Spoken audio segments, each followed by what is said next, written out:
Do you crochet half double crochets and you experience that your seam is going slanted? Well, then this video is for you because you probably have exactly this right here, which is a slanted seam.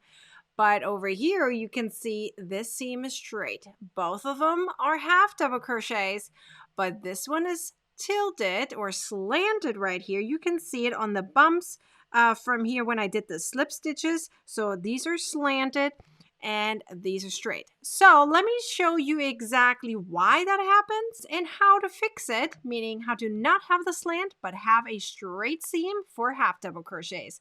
It is much easier than you might think, and it looks pretty and looks exactly like this, just with a straight seam. So let's get started. Here we go.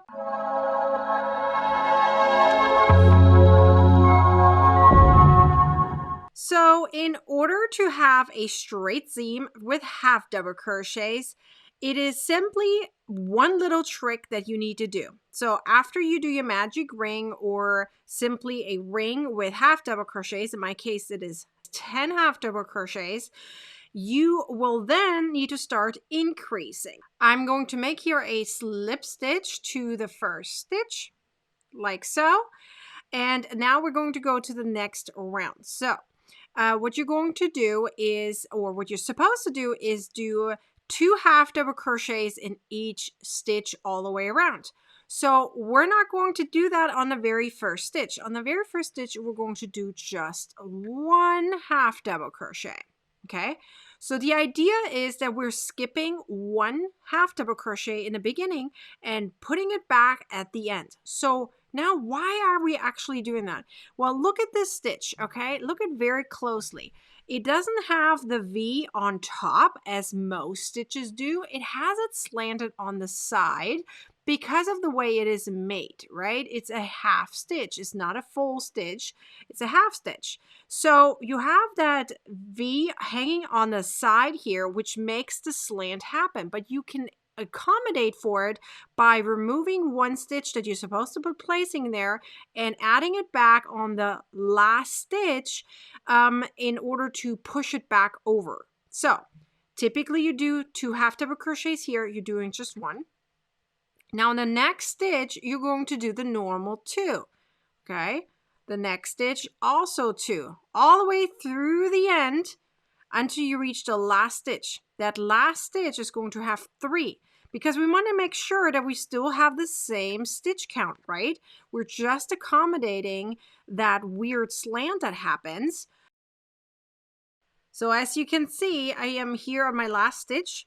So what we're going to do, instead of placing 2 half double crochets, we're going to place 3 because we skipped 1 here in the beginning. All the other ones have 2 half double crochets for every stitch. So let's finish this up right here.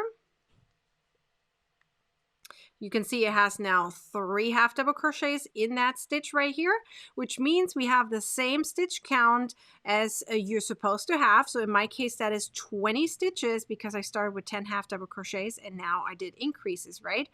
So now I'm going to place my slip stitch right there. As you can see, it's already going straight because I'm adjusting to the anatomy of that half double crochet, making everything slanted, right? So in order to do that, we're skipping the very first stitch.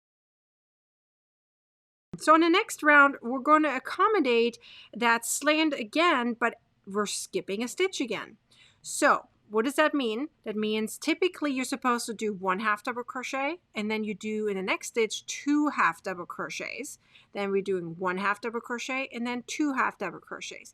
In this case, we are skipping that very first stitch and not doing it, and we're going to the next stitch and just doing the 2 half double crochets. So again, let me repeat. We're simply skipping a stitch, but we're not skipping it permanently. We're adding it back at the end.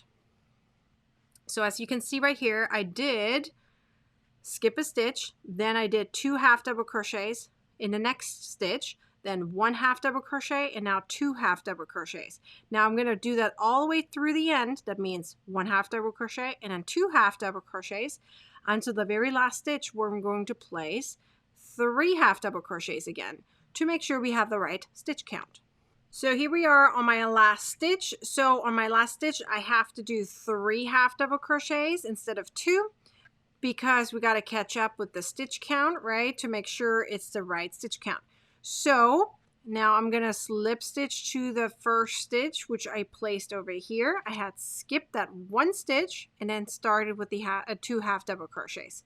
So now we're going to the next round, and it's pretty much similar as we just did. So what are we supposed to do the next round? The next round is 1 half double crochet in 1 stitch, 1 half double crochet in the next stitch, and then 2 half double crochets. On that very first stitch, we're skipping that stitch and going to the next one. So next stitch is right here. That's where we're placing our half double crochet. Then here we're going to do 2 half double crochets. And now we're doing the normal thing. That means 1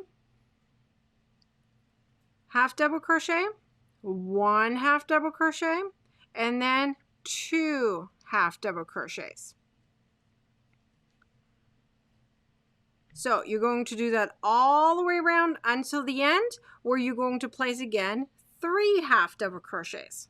When you're finished, this is how it's going to look like, where you're going to have every time a skipped stitch in the front and you catching up on it at the end. So it is the same stitch count every row as you normally would, with that one simple trick: skipping 1 half double crochet on that very first stitch and adding it back at the very end. That's all there is to it. And it looks pretty. There's no clumps, there is no extra bulk or anything. It looks pretty, and it has a straight seam. So that is how you get a straight seam with half double crochets. Isn't it incredible? A very simple trick. Well, let me know below if you like this trick, and if you want to learn more tricks, meaning over 300 of them, then check out my mini course down below. There's in the description a link for you so you can learn more than 300 crochet tips and tricks. That includes over 48 videos. Be sure to like, comment, and share this video, and subscribe to my YouTube channel and turn on the little bell to get a notification the next time I'm live or publish a new video. Until then, bye!